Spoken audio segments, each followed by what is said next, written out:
Saudara-saudaraku yang terhormat, maaf sekali karena sandiwara ini cukup lemah sekali. Ya, kekurangan cerita ini diakibatkan oleh pengarangnya. Maksud saya, kisah ini mempunyai kelemahan disebabkan karena pengarangnya sendiri belum pernah mengalaminya. Ya, betapa tidak, saudara-saudara, ini sangatlah sulit. Saya sangat susah sekali sebab istri saya merupakan seorang wanita yang sangat cantik sekali. Kecantikanlah itulah yang menjadikan saya sangat susah sekali. Sangat jarang Tuhan menciptakan perempuan yang sangat cantik. Ya, memang disengaja, karena wanita-wanita yang cantik itu hanya akan membuat permasalahan di dunia ini. Dia sangat cantik sekali, saudara. Waktu saya bertemu pandangan pertama, di dalam hati saya berucap, saya mau memotong telinga kiri saya dan saya jadikan sebagai mas kawin apabila dia mau menerima saya. Tetapi Tuhan Maha Baik, Maha Pemurah. Buktinya, meskipun kedua telinga saya masih utuh, saya telah berumah tangga dengan Supraba selama 5 tahun lebih.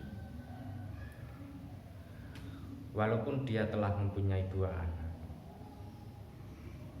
tubuh yang terbaring itu masih demikian utuhnya, sangat cantik sekali. Tapi kata cantik pun tidak cukup untuk menjelaskan keajaibannya. Apabila gadis-gadis berkumpul dan istri saya berada di tengah-tengahnya, mesti saudara-saudara akan lebih jelas akan memilih istri saya. Walaupun istri saya dan saudara-saudara tahu bahwa istri saya sudah menjadi seorang janda. Ya, benar saudara-saudara, kami telah bercerai. Ya, inilah kebodohan seorang lelaki. Saudara-saudara pasti akan menyesali perbuatan saya.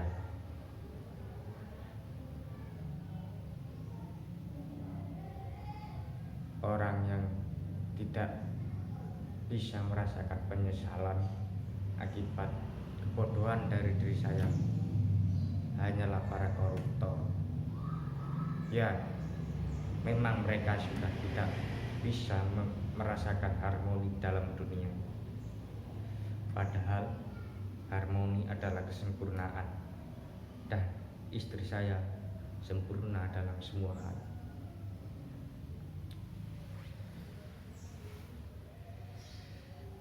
Nah, ini pasti istri saya. Sebentar. Halo. Ya, Mbah Jazuli ada di sini. Halo. Halo. Halo. Ya, betapa tidak, saudara. Penelpon ini tidak tahu perasaan saya. Tunggu. Sekarang sudah jam berapa? Sudah jam 8:15. Saya sudah telat 1/4 jam. Sepertinya kita bisa sambung cerita ini lain kali, atau datang ke kantor saya, cari di alamat saya, Mbah Jazuli. Terima kasih.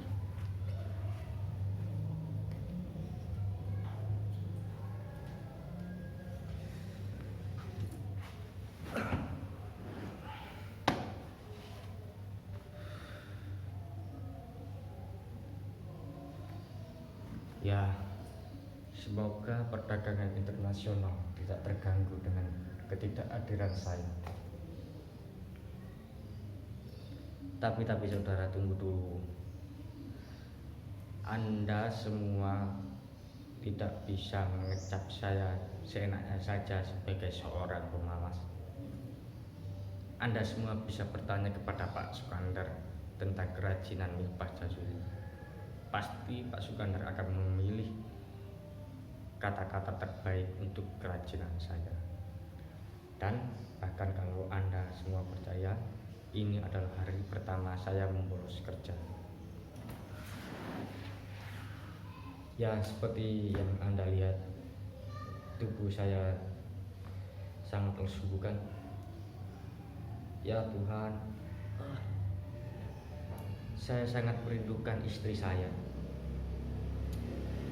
anak saya. Saya sangat menyesal.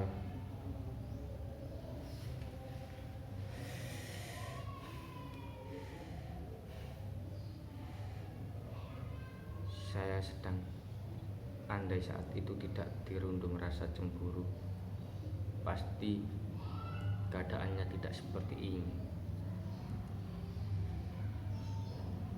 Aduh, ini pasti telepon dari dia.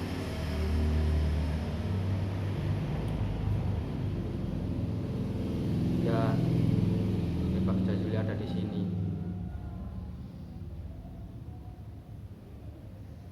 Saudara-saudara, inilah ular yang mengganggu saya dahulu. Ya, perempuan itu mengganggu saya dalam keadaan seperti ini. Ya. Sudahlah, jangan terburu-buru untuk mengatakan cinta. Kau sudah menghancurkan hidupku. Dengar, kau telah menghancurkan kejujuranku, kesetiaanku, bahkan kepercayaan. Pergi saja.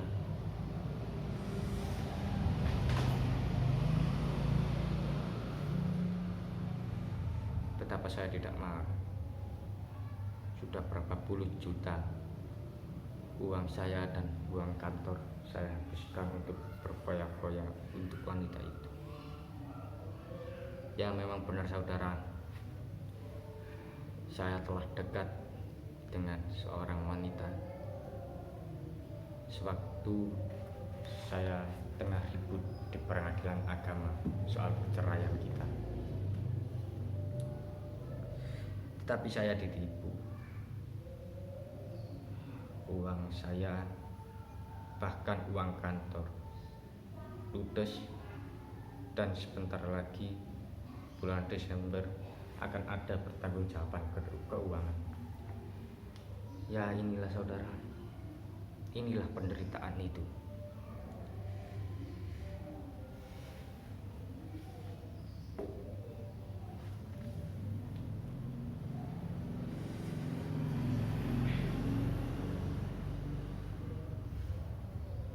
Apabila anak-anak semua telah tertidur, dia duduk di sebelah saya. Dia mulai membaca majalah, dan saya membaca surat kabar. Dan saya bertanya dengan lembut, "Manis, apakah kau tidak mengantuk?" Dijawabnya dengan sangat manis, "Aku menunggumu, Mas." Dan kami dua saling bertatapan, memandang satu sama lain, dan tersenyum bergembira. Ku belai lembut rambutnya, lurus, panjang. Ya Tuhan, apakah saya baru saja menjadi seorang penyair? Tidak. Tapi sebentar, Saya belum menelpon kantor, bukan? Sebaiknya saya telepon dulu. Sebentar.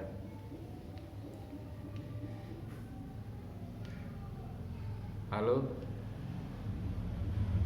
Ya, saudara Anif. Ya, sepertinya saya influenza. Ya, batuk dan pilek. Minta tolong izinkan kepada Pak Sukandar. Saya akan sangat berterima kasih sekali. Ya. Apa? Bertemu dengan istri saya. Di mana? Di restoran. Bersama lelaki.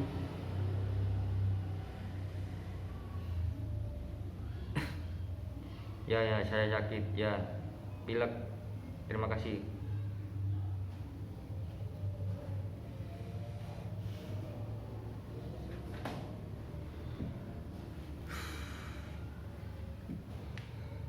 Seharusnya saya tidak boleh marah.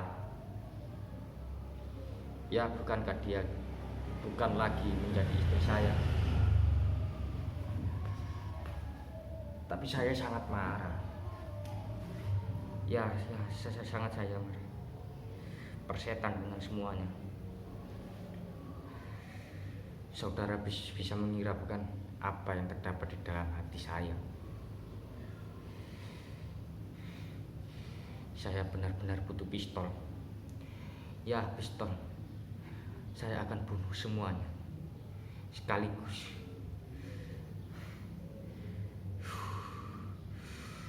Kalau mayat-mayat itu sudah tergeletak, apakah saudara-saudara semua berpikir bahwa saya akan menembakkan pistol itu ke kepala saya? Tentu tidak. Saya dengan penuh rasa hormat dan rasa bangga akan menyerahkan diri kepada pihak kepolisian.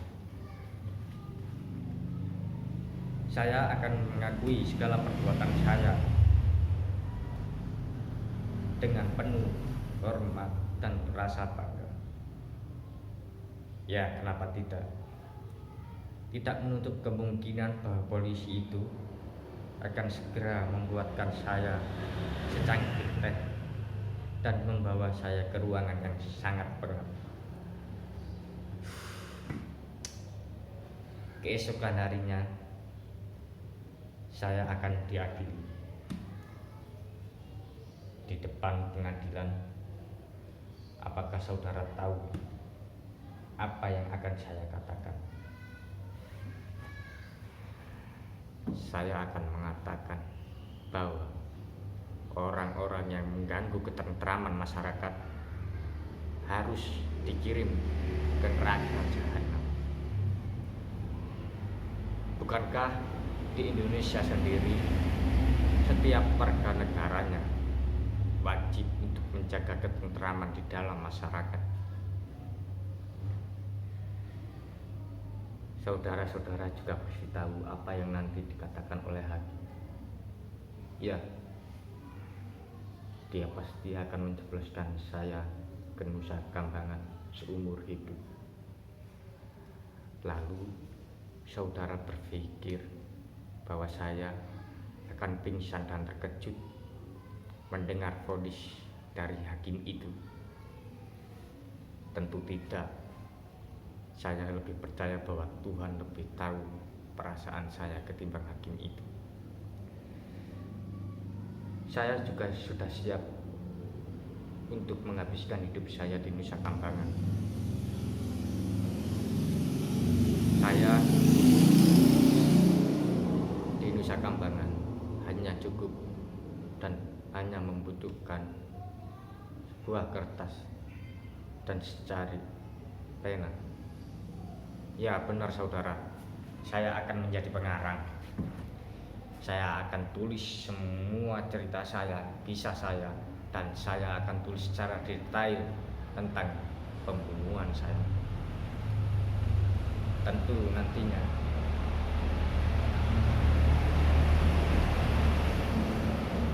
dunia akan sangat menyesal dan merenung karena telah memenjarakan saya.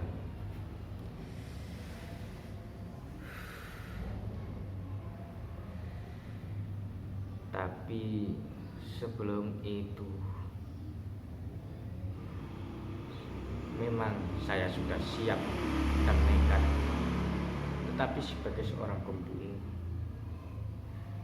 saya membutuhkan pistol. Apakah saudara-saudara tahu di mana saya akan mendapatkan pistolnya?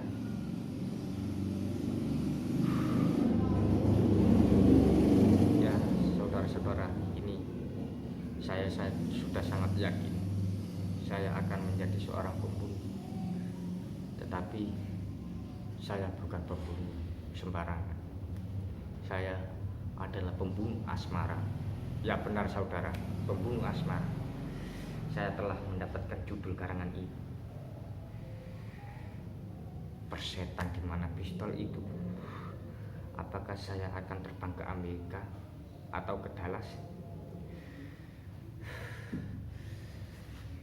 Ini pasti dia. Itu dia. Ya, halo. Ya, di sini Pak Syazuli. Ada apa? Oh, maaf Pak. Ya Pak Sukandar. Maaf Pak, saya kira tadi istri saya. Ya, saya baru saja marah-marah. Ya, memang saya ya. Ya Pak. Influenza saya. Ya, mudah-mudahan Pak ya.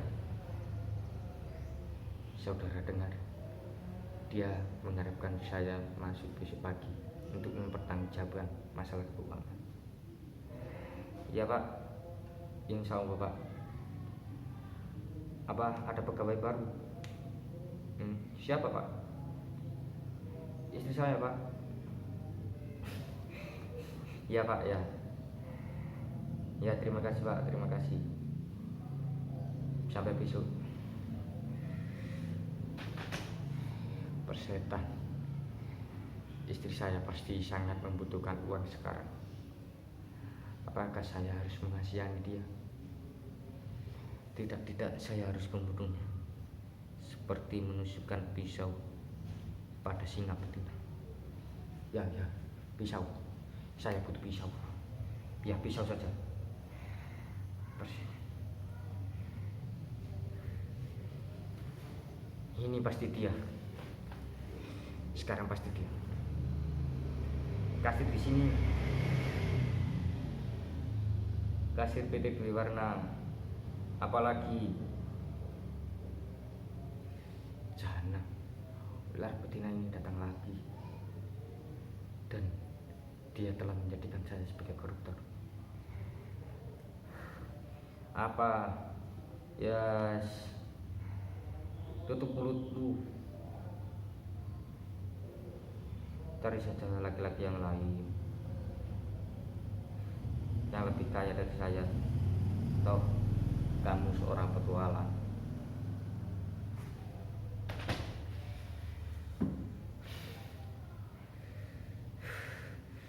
Jahanam. Apakah saya mesti membunuh 3 orang sekaligus? Oh ya, tadi saya sudah memikirkan pisau. Ya, pisau pun sudah cukup untuk membunuh. Tapi sayang sekali pengarang ini bukanlah seorang pembunuh. Jadi hambarlah cerita ini. Tapi tak apa, kemarahan saya sudah cukup untuk membunuh mereka semua.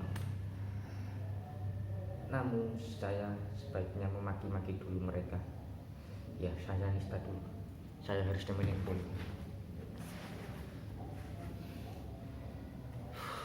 Tunggu, saya harus menelpon siapa?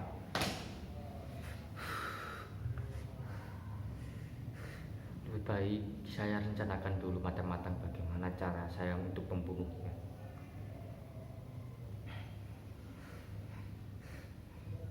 Ya saudara, saya sudah tidak dapat membedakan yang mana yang benar dan yang mana yang buruk.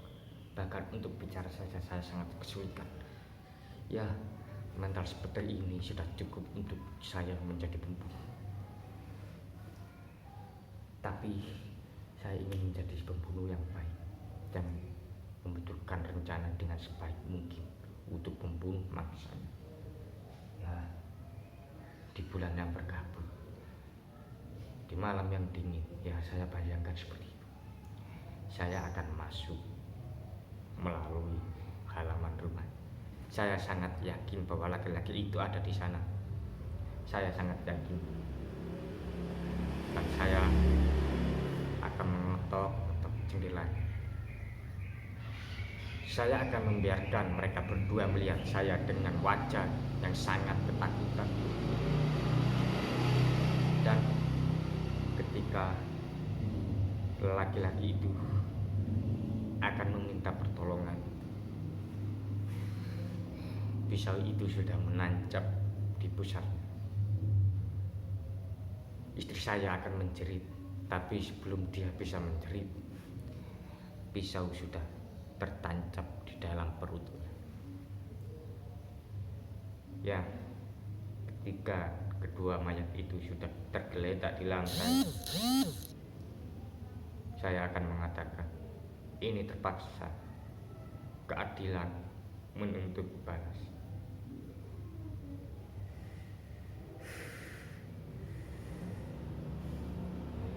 Tapi apabila kedua anak saya muncul dan anak saya berkata, "Pak, ibu kenapa? Pak, ibu kenapa?" Ya Tuhan,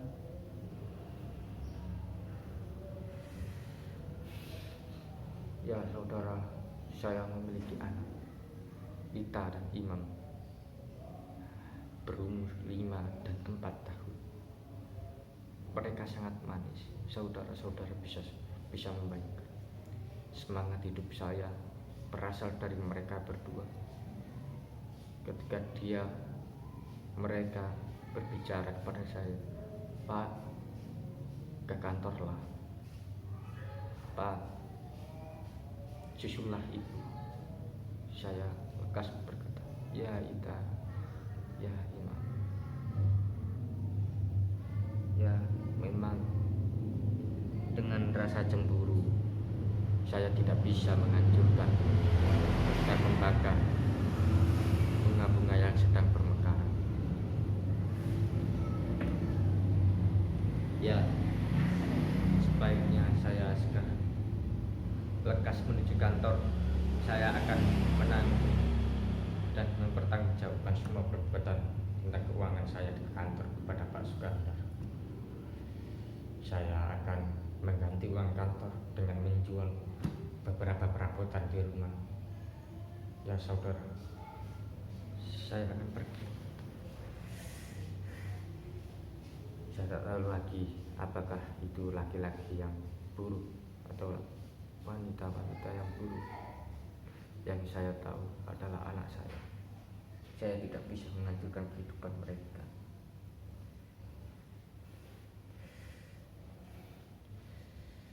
Ya Tuhan, telepon berdering lagi. Kalau Anda percaya, inilah perempuan yang menggoda saya dulu.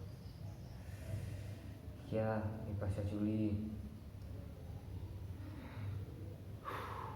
Saudara-saudara, kalau Anda percaya, jantung saya berdebar ketika mendengar suaranya. Demi Tuhan, tak salah, ini adalah istri saya. Ya, tentu. Ya, ke kantor. Kenapa tadi tidak menelepon saya? Apa masih ingat tentang pantai, pasir, dan tikar yang sangat indah? Apa?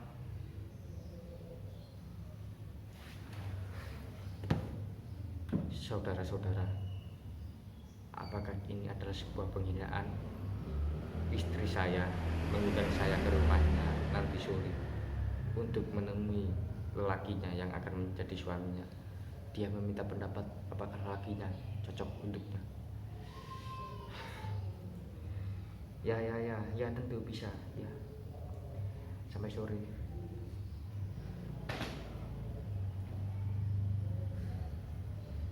persetan dengan pengarang itu, saya menjadi sulit untuk mengakhiri sandiwara ini. Ya, saya akan menunjukkan secepatnya dan menuju masjid. Kemudian akan ke mertua saya akan borong semuanya. Saya akan menuju istri dan anak saya. Saya akan borong semuanya. Karena anak saya menanti saya, persetan. Sampai ketemu. Selamat siang.